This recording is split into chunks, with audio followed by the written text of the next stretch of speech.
Good morning and welcome. Please note that we will be recording this message. Please post your questions in the Q&A box. And if you're a journalist, we've asked that you please help us by indicating which publication you represent. If you would like to pose a verbal question, please raise your hand when the Q&A session starts so that we can unmute you. Thank you. Well, good morning, everybody, and welcome to CDE Virtual. This is a media launch of a new CDE report, which I will present this morning. Let me just, sorry there. Charlotte, I can't share my screen.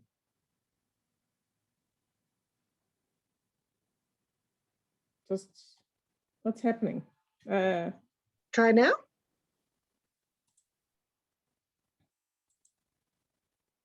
Okay, great.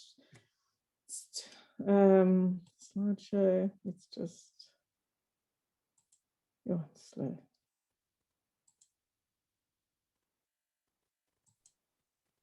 Okay, so today we are launching a new report with a practical proposal for a country in crisis and political gridlock over reform. A few months before the 2020 lockdown, CDE hosted a large international conference on special economic zones with 5 global experts, including the 2 leading experts in the world on the performance of these zones and what we can learn about them. We also had 4 zone managers, 3 from Africa and 1 from Myanmar, and many South African experts and managers of zones in this country as well.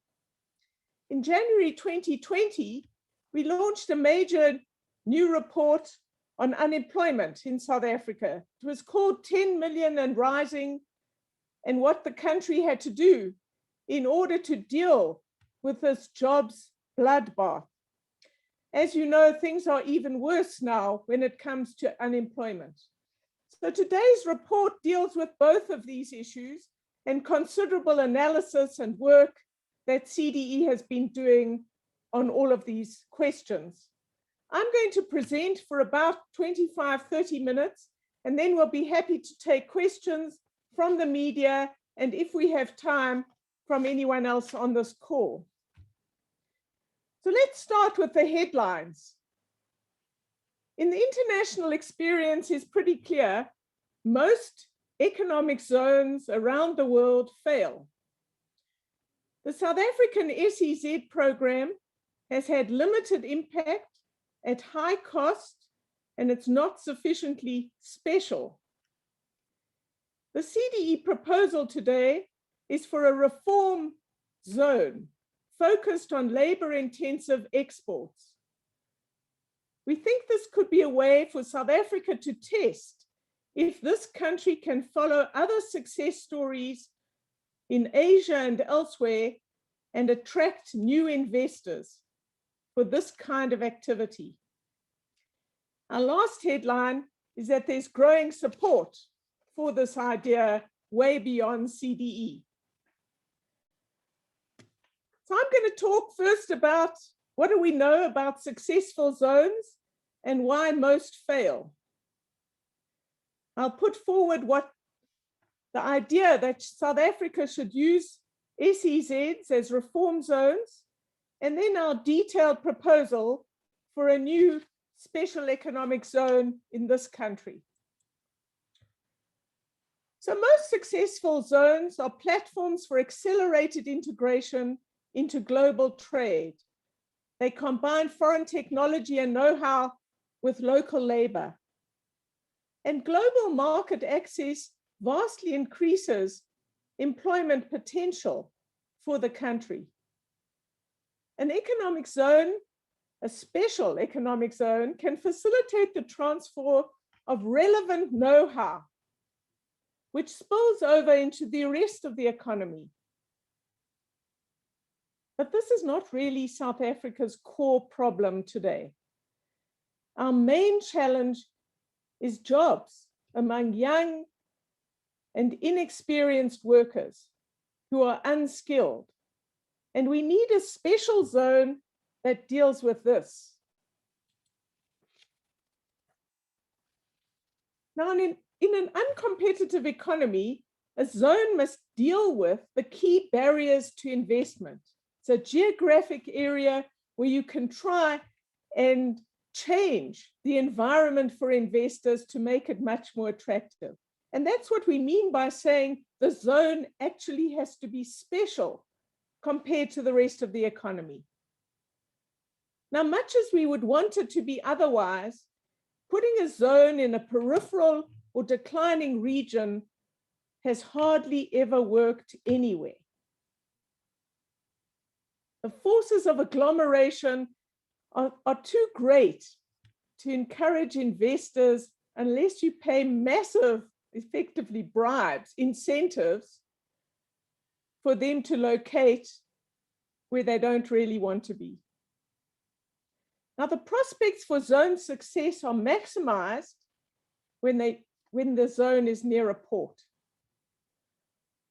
Now, Thomas Farrell, who's probably one of the world's experts on zones, he works at the World Bank and has been around the world looking at zones in South Africa and elsewhere. He's quoted as saying that too many places with an abundance of unskilled labor are trying to use zones to become the next Silicon Valley. What about zones in South Africa? Well, we have 11 proclaimed zones around the country, none of which offers tenants a business environment that is meaningfully different from the surrounding economy in the country. Subsidized office or factory space and infrastructure are not the main barriers to investment in South Africa. And the truth is that zones do little to address the main constraints on business. Stop and think for a moment. Does anyone really think that a deficiency in suitable premises is near the top of the list of constraints to future investment for the vast majority of South African firms? And our zones offer no other meaningful subsidies, no exemptions from regulation, whether of employment or anything else. The fact is that since the establishment of Kucha in 2001, South Africa's approach to IDZs and now SEZs has failed to make a meaningful impact on our development prospects. And we would argue that much business activity in our zones would probably exist without the special geographic area we're calling a zone. South Africa's critical challenge today is that the country needs economy-wide reform. And unemployment is our big national test. Unemployment in this country was the deepest in the world before COVID-19, and it's only got worse. Only 2 adults in 5 have a job. The global norm is that something like 60% of your workforce are employed. South Africa is a global outlier, where before COVID, we had 42% of the workforce employed. It's probably closer to 39% now. Young people are in an even worse situation. And well over half of young South Africans are excluded from the main currents of economic, social, and political life. In fact, the number of young people aged 15 to 34 who had jobs in 2019 was over 500,000 lower than the corresponding number in 2008.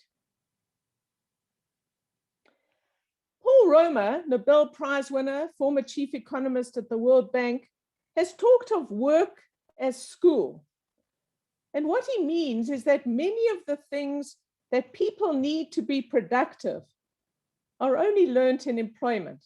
And I'm not sure it's the case for all of us on this call today. And by denying people entry points into the labor market as young workers, they never learn these skills, and lifetime incomes are significantly reduced.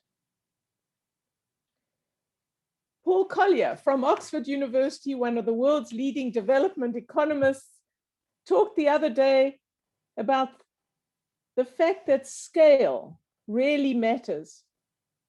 We have to move away from small-scale development projects, this boutique mentality of a little project which makes a good photograph, into something that is really transformational.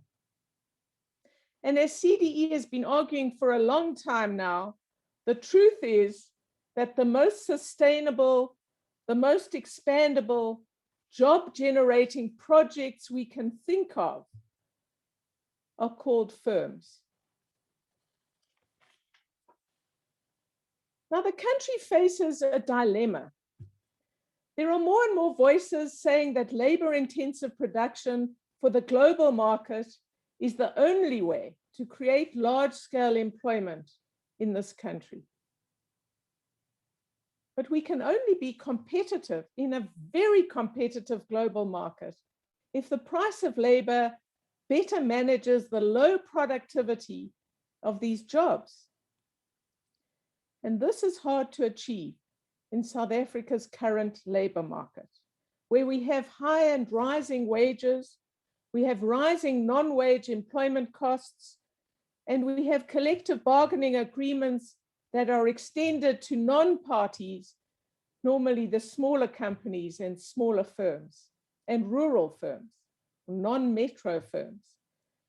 And this is one of the core reasons why our economy is increasingly skill and capital intensive.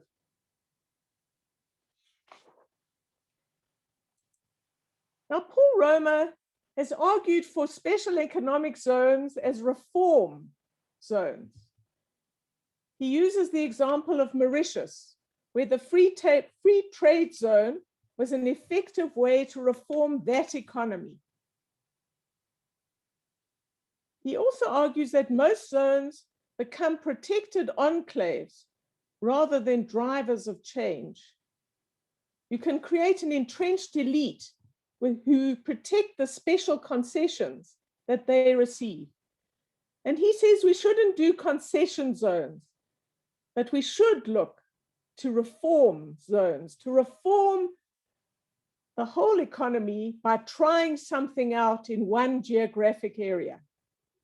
And it's well worth trying some experiments in a place like South Africa. Now, in South Africa, what we really need is policy innovation. The SEZs could be seen as platforms for policy experimentation, which is a totally different concept from what we currently do, which are essentially public financed, loss-making industrial parks. South Africa needs a vehicle for overcoming political constraints on economic reforms. And we need a way to test whether these reforms would actually have an impact on employment, because there are never any guarantees. We think this is what Deng Xiaoping meant when he talked in China about if you're going to cross a river, you need to feel for the stones. And because the reform we're proposing would only apply in the special economic zone, you can overcome some of the resistance that would be felt if you went for a big bang of changes across the whole country. So what is our proposal? We are arguing today, calling today for a new SEZ to test what would happen in a modified labor market regime.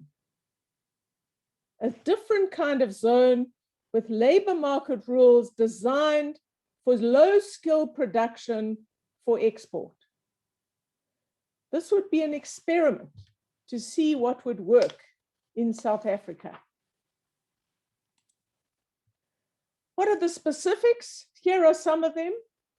We would want exemption from bargaining council agreements, wages and working conditions to be negotiated at factory level, but the national minimum wage and the expanded tax incentive would apply to all workers. Basic health and safety regulations would apply. Goods made in the zone would only be for export, and there would be duty-free imports into the zone.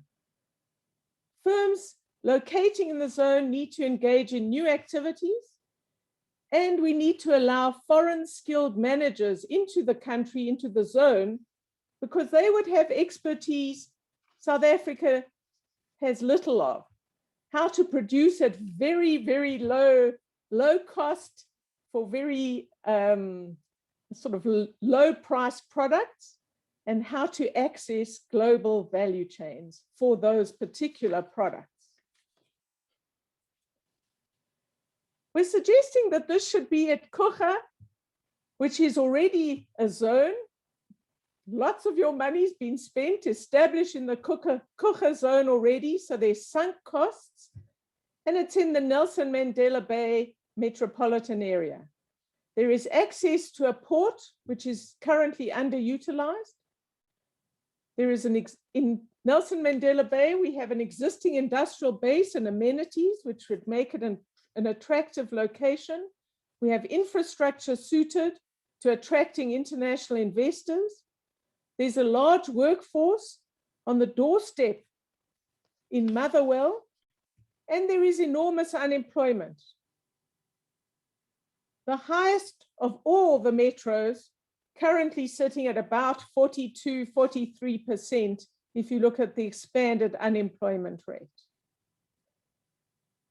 And you have people in the area who have experienced industrial work, or their families have experienced industrial work, which also makes this an attractive location.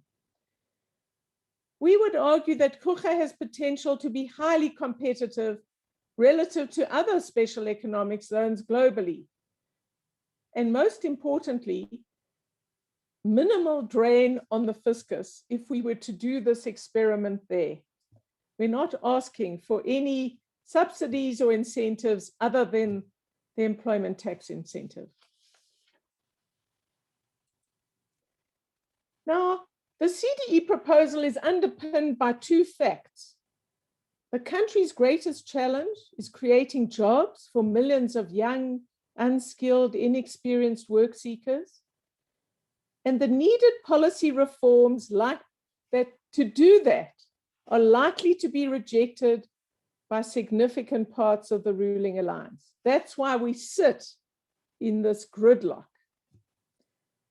We are proposing today that an SEZ can be designed to test whether and to what extent South Africa could create labor-intensive manufacturing that could in fact absorb unskilled, inexperienced workers, and that could also minimize the political costs of implementing much needed reforms to the labor market.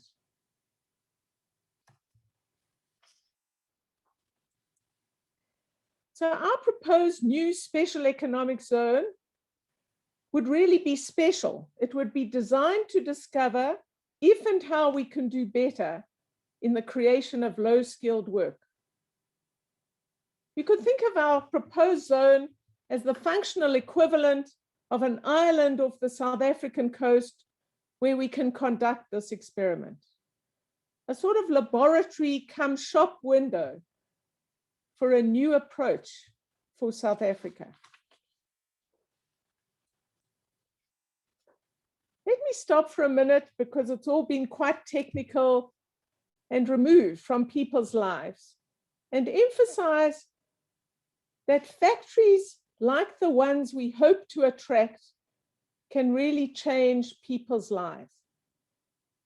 In many places in Asia and elsewhere, it's disproportionately women who come to these factories, who start making garments, and who can slowly move up in the factory from making the most basic garment to making a men's shirt, to becoming a supervisor, to within a short period of 7 to 8 years, moving out, having worked perhaps longer hours. The A-type personalities in these factories as much as anywhere else, and you get paid for piecework.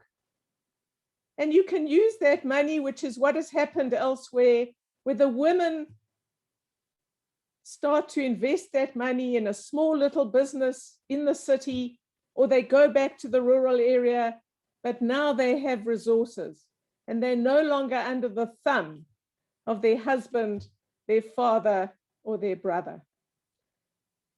So this is a story of opportunity in this kind of factory development or industrial development. It's a story of getting your toe on the first rung of the modern economy and all the skills and know-how and networks that you can get from your first job in this kind of factory. This really can change and has changed people's lives all over the world.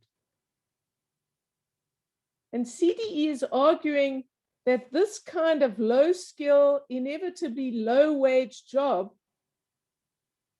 is a lot better for South Africans and for South Africa than no job at all.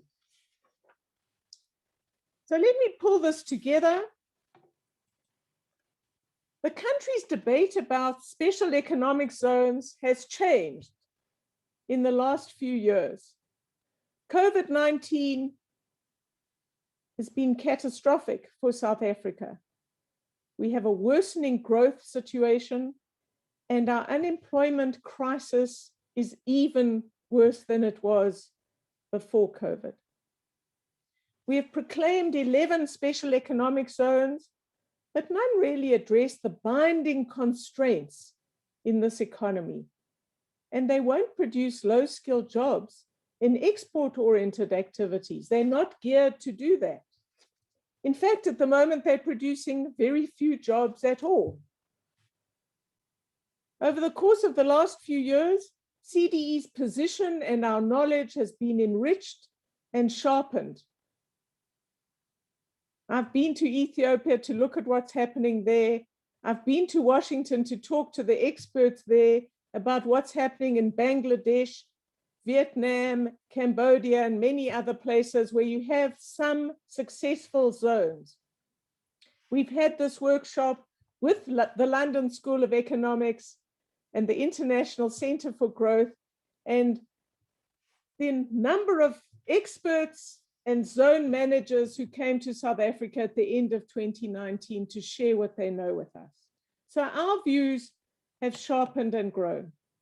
But even more important, there are new voices in the country in favor of labor-intensive exports. And so we're arguing that now is the time to think afresh regarding special economic zones and how to use them to address South Africa's challenges and build a much more inclusive economy. So who are the new voices supporting these zones in South Africa today? You'll be interested to know that in the ANC's economic recovery document 2020, they said this: South Africa needs to identify opportunities in low-end manufacturing, including clothing and textiles, and this will require a massive expansion of zones. The National Treasury in 2019, in its reform document, argued that special economic zones allow scope to experiment with policies before rolling them out to the wider economy. The high-level panel report to Parliament, you will remember this was chaired by former President Kgalema Motlanthe, and that report said special economic zones should house manufacturing exports. Firms in these areas should manufacture products that are 100% for export and should be allowed to set their own wages and create jobs near to where the majority of the unemployed live. Joel Nitsatenzi in 2017, prominent member of the National Executive Council of the ANC, former very senior member of the government under the Mbeki administration. He said, through appropriately designed special economic zones, we can take advantage of the offshoring that is currently happening from China. The proposal we're putting forward today and calling for today builds on the world's most common route to industrialization and inclusion of the poor. And this is, in fact, the only way to do what the ANC says it wants, to identify opportunities in low-end manufacturing that we can exploit to the full. So we're saying, let's develop a special economic zone that is truly special, and let's do it quickly. Thank you very much. That's the end of the presentation. I'll be happy to take questions on the presentation from journalists and then from others. Do we have any journalists? Yes, Claire Bissiker is asking. Claire, do you want to ask your question or should I read it? Can you unmute Claire, please?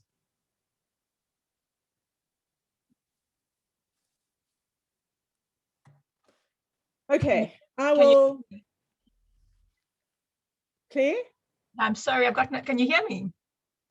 Yes, yes. Oh, hi. Okay, sorry, can you hear me now? Go ahead. Yeah, I was asking whether the political climate was any more conducive to, this was before I saw the slide on the new voices. I typed that question. So you did partly answer it, but the new voices that you did quote were all from 2017 and around 2019. But the question really is now post-COVID, do you think the political environment is any more receptive to your ideas? Are you gaining any traction? Is this a realistic proposal in terms of its doability given the political climate that we're in? Are you going to ever get anywhere with this? Because it's been many years coming and I've been writing about it and you've been saying it for years now. Let's do this thing. Are we any closer to seeing it really ever come off? Claire, it's an important question. We've been calling for this since 2016. I'm encouraged because the ANC economic document last year mentioned this very specifically. The National Treasury mentioned it in its reform program. And there are some other voices. Is it part of the president's economic reform and reconstruction strategy? No. And we're hoping that this document, the argument that we're making, the way we're framing it, which is slightly different, can help to make this more palatable. We've certainly been talking to the Department of Trade, Industry and Competition, which we had not done previously, so we're encouraged by that. But we're really trying to get more momentum going. So you're right, the idea has been around, but we're repackaging it this time. But no, we haven't yet had significant buy-up from the government. We're hoping there will be, and CDE would offer to put together some private sector experts and interests, people, executives who know about retail trade, global supply chains in the country to help drive something like this. So we're hoping this could be a final push because the unemployment situation is so desperate. I don't know if you saw just the other day, workers in Motherwell were protesting about the lack of jobs in that part of, well, in Nelson Mandela Bay. So things are really desperate now, and we're trying to push this through. So that's really where we are. If there's anyone online, I see Miles Jaffet is saying, does this approach have the ear of the Minister of Trade and Industry or the President? well, anybody on this line who can help us get it closer to the president, who wants evidence-based policy making, and we think that this is certainly one of those, and also to the minister. So we will be distributing this report. I hope the media will be writing about it. Maybe this time we can get more traction, because there are more voices from within the ANC and not just CDE who are pushing for something like this. Are there any other journalists who want to ask a question? Not at the moment. There's a question typed from Rihanna De Lange from Reports. Can she come on and ask the question, please? Hello? Have you unmuted her? I don't see the question. Oh, Rihanna De Lange. If the proposal is accepted and implemented, how long must the experiment run to be able to ascertain the success? That's a great question. I'd be happy if we could just get something going.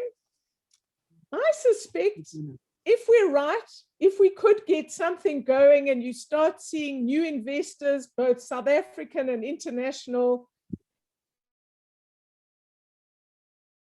you will find, 2-3 years even, you will find other parts of the country demanding a similar kind of low labor intensive zone. So we don't actually know, probably more realistically 3 to 5 years, but it all depends how you drive such a zone. And that is an important factor. You have to have somebody managing the zone, promoting the zone with incentives to really make it a big success.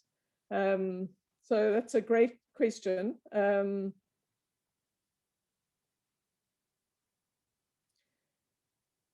Any other journalists? Lydia, anyone else?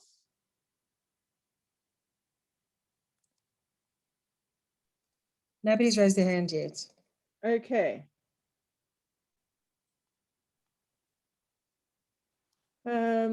Well, we have a comment from Claude Basiak, who agrees with our proposal, but is really asking why business is not actively supporting an initiative like this. They're not in the business sort of recommendations in any clear way from last year. He's right. I think, though, that if there was any sign of take-up from government, we would get support from key parts of business, maybe not all. And I certainly have had private indications from leading executives in certain areas that they would support and help to drive such an initiative. Paulo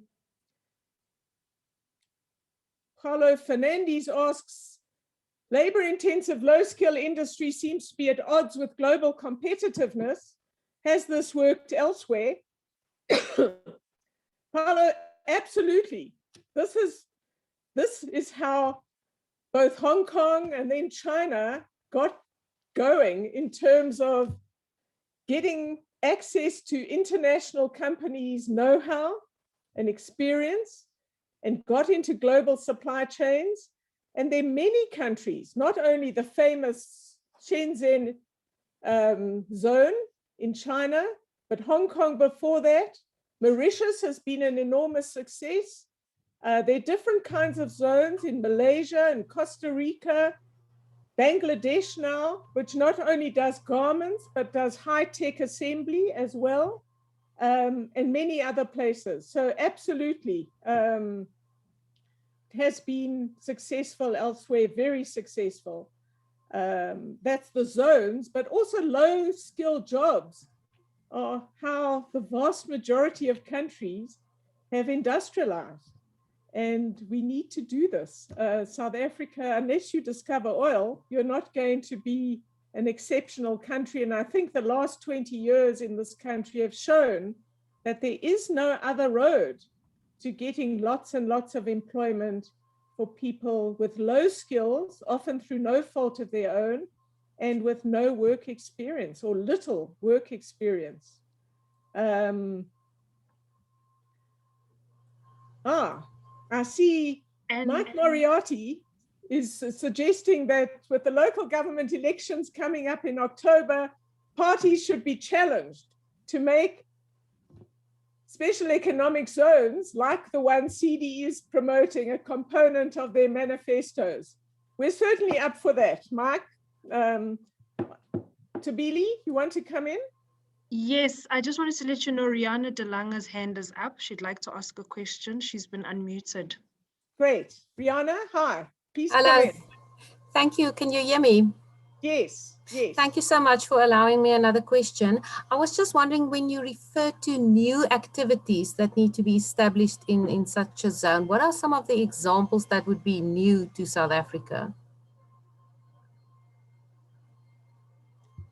Well, we're using that word new activities in two senses. The one is that we're saying that you shouldn't be allowed to close your factory in Boksburg and open it up in this new zone. Ideally, we'd like you to open up a new factory. But we also would like investors with experience of producing low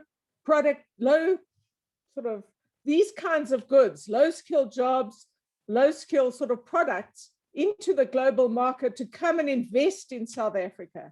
The people moving out of China because wages are now too high. So we're looking for international investors, new firms, new expertise in this area into South Africa, as much as South African investors as well. So that's what we're thinking about there.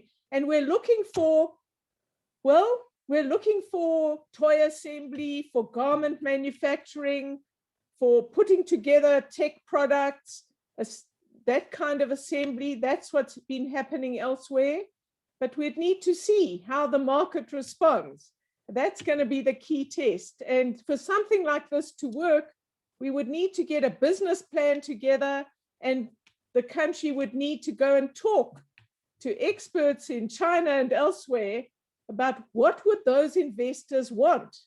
How do we make ourselves as competitive as possible?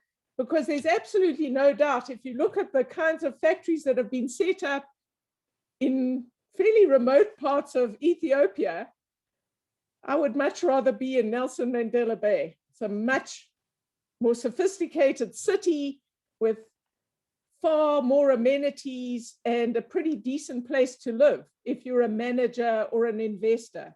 So Ethiopia, when I went there, didn't even have a pack. We could be an attractive environment for international investors and with their expertise to get into global supply chains. And that's what we want to test. What kind of factories, what would come to South Africa? Tabili, are there any other journalists? Not at the moment.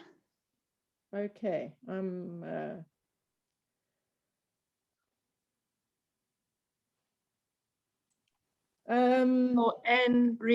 Claire's hand is up again. Yes, Claire. Hi, Anne.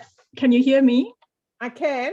Okay, I was just wondering about the same issue about the new activities versus existing firms, and imagining garment manufacturers coming into Kucha, and the outcry you'd get from the existing garment industry in Cape Town and KwaZulu-Natal about unfair advantage and all that sort of thing. How does that get dealt with if you start to now undermine the existing operators? You've got to play by a whole different set of rules in the urban areas, paying higher salaries and all the other costs that go with it, labor laws and such. If it's already an industry which is already established, how do you get around that problem?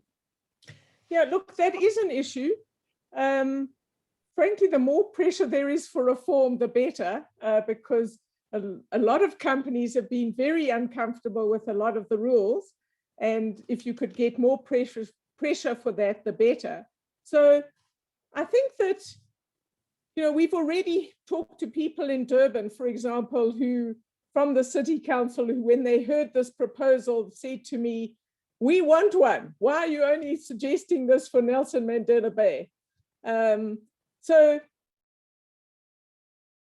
if there was enormous pressure, you could have more, but we think it would probably be best for the country to try and do one and see how that works. And you would have to say, this is a special circumstances. This is an experiment. We're trying to do things. Give us some space to make it work.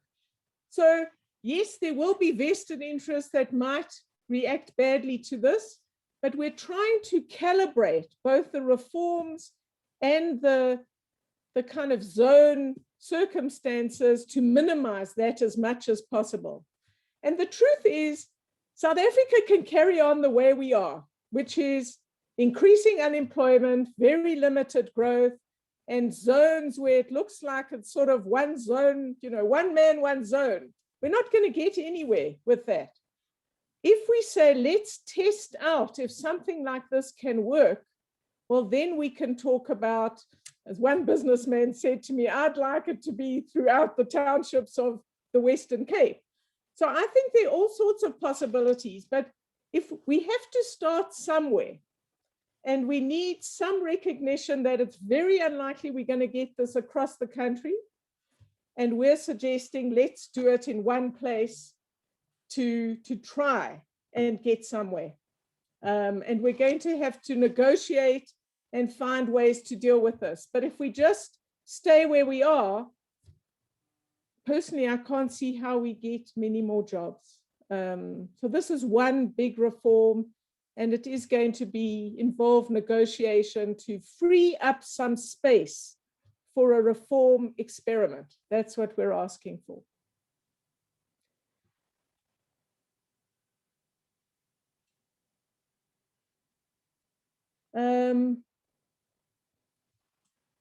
Any other journalists? Sorry, I'm struggling to see who would. Yeah, somebody, Jane McGregor, is asking, would this need national approval or could it be done at a provincial level? Unfortunately, it would need national approval. But if the Nelson Mandela Bay Metro and that province were pushing, and Kruger were pushing for something like this, I think your odds of getting it go up. So we're trying to get other interests to push for this idea much more and to use the support from the high-level panel, from the ANC document, from Joel Netsetsenzi, from the Treasury, to increase the number of voices saying, why don't we try this experiment? Rihanna, your hand is up. Do you still want to ask a question? No?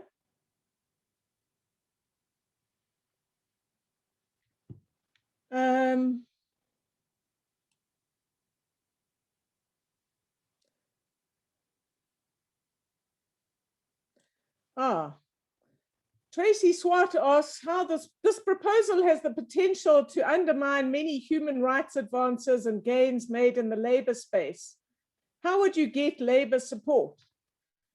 That's an important question. And if you read the detail of what we're suggesting, we are trying to protect both existing workers under union agreements. We're saying this shouldn't affect existing agreements outside the zone, but we are saying that basic health and safety should apply, and in the zone, the national minimum wage with the assistance for employers of the expanded tax incentive should also apply. So we don't think there are many human rights that are going to be undermined here. And we are promoting a very important human right, which is the ability to choose to work in one of these zones. Stefan, can you help me with some questions that we should go for? I'm struggling with the number of questions here, or comments. And are you reading my chat that I'm sending you? No, I forgot. Hold on, help.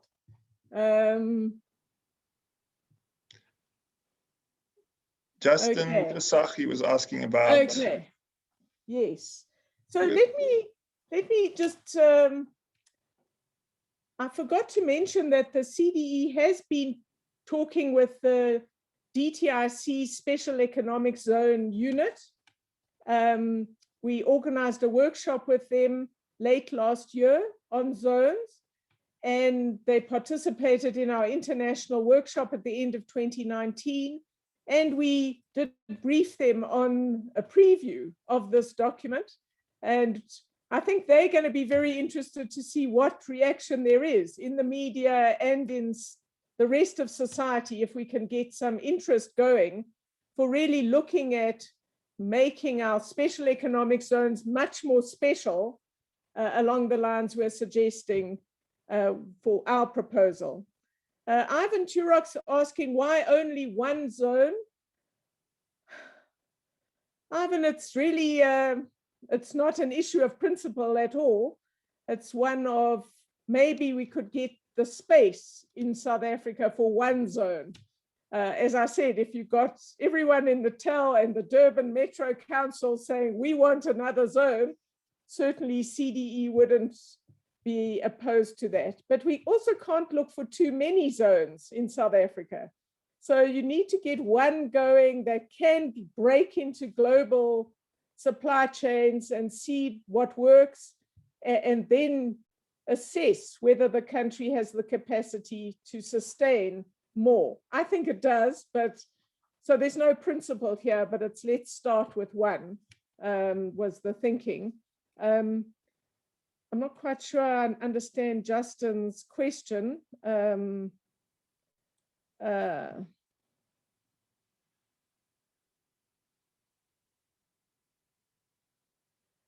Yeah, Justin, you're asking an important question, whether the labor market is the key obstacle to South Africa getting investment in this kind of factory establishment and breaking into low-cost sort of production. We could debate that. We're saying let's try it out. All the evidence we've seen, and we are persuaded that this is the right way to go. And certainly a lot of evidence from interviews with business people and other people's assessment of this is that this could be the key set of ingredients that could make for a successful zone. We're not saying we've got everything right. We're really looking for a response from government so that we could start a conversation. And we would want to bring in some of the country's leading academics to talk about the nature of the reform zone, as well as business people and potential investors. So this is, let's test out this argument that business has been making in general for a long time. We would certainly back 100% that key aspects of the labor market are holding us back, but there are clearly other factors that need to be dealt with. You would need to look at some of South Africa's other constraints to make sure that this one zone can deal with reliable electricity supply or water supply or any of those kinds of infrastructural challenges. And that, in a sense, is also why we're focusing on one particular place.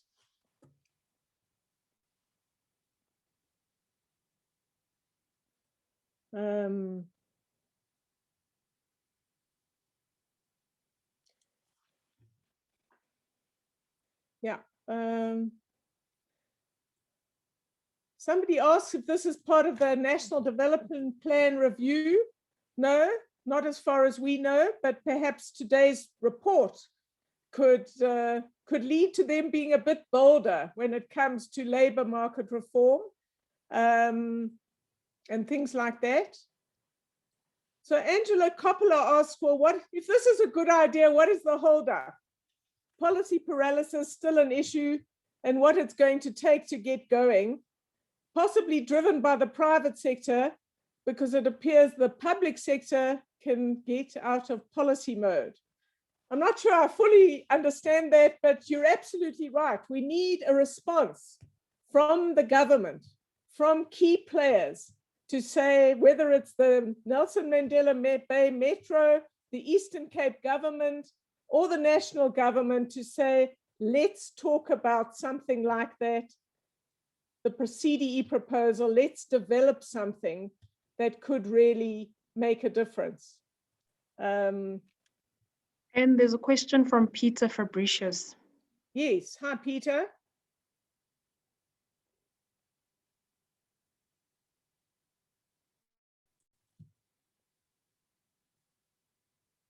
Peter, hello?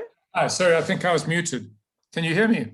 Yes, yes. Hi, and great presentation. I just wanted to ask you, and this is a rather sort of ignorant question from a person who doesn't follow things too closely, but what sort of reaction was there to the ANC economic recovery document, and specifically on that proposal, which, as you pretty closely with yours, did that generate any debate that I might have missed?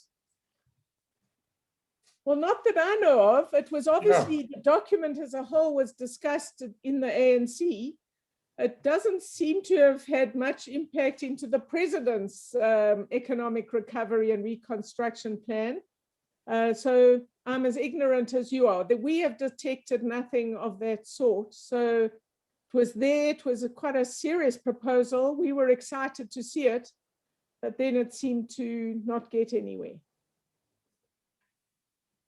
Thank you.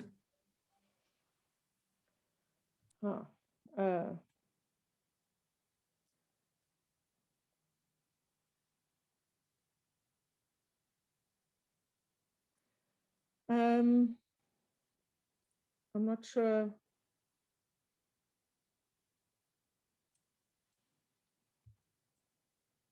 Sorry, I'm kind of looking for. No, we haven't yet done any form of cost-benefit analysis or impact assessment. We're looking for partners to try and take this idea, which we and others have been pushing to try and get somewhere. So no, we haven't been able to take it further. This is one of the, I think, depressing things of where we are in South Africa today. Here is a practical proposal that tries to get us out of the logjam, where key parts of the ANC alliance will not allow any discussion of labor market reform.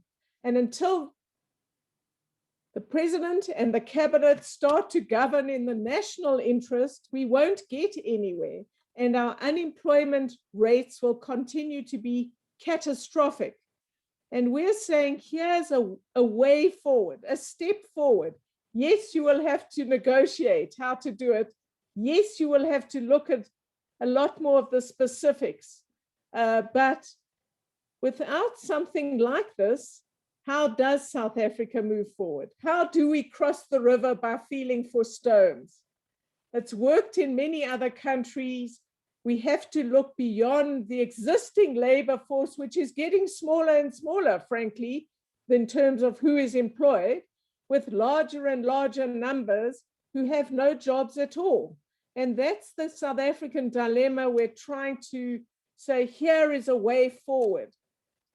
Can we get some response if you're serious about unemployment?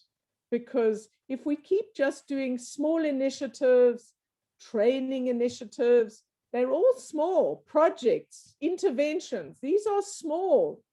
If this kind of a zone could be set up, if it could work, well, it's been shown elsewhere that you could get to very large numbers, hundreds of thousands of people, if not more. And that's really what we're saying. We're saying this could be one big way to start making a dent in our unbelievably catastrophic unemployment rates.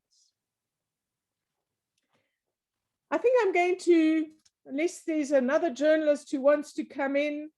Thank you very much for all your comments, everybody. We can see them and we will be thinking about them. And we hope to get a lot of media attention today and in this week for the idea And perhaps the journalists can start asking the person who wrote the ANC document, what happened to your proposal? The National Treasury, what happened to your proposal? Let's see if we can start getting a lot more discussion about this one step forward, which could be practical reform, an experiment. Maybe we're wrong, but we're saying we lose very little, and it won't cost the fiscus very much if we were to try out this experiment and see if we can break out of the South African dilemma, which is truly catastrophic for millions and millions and millions of people who have no prospect of employment at all. Thank you very much, everybody. Thanks for coming today. Please read the document, spread it around, and maybe we can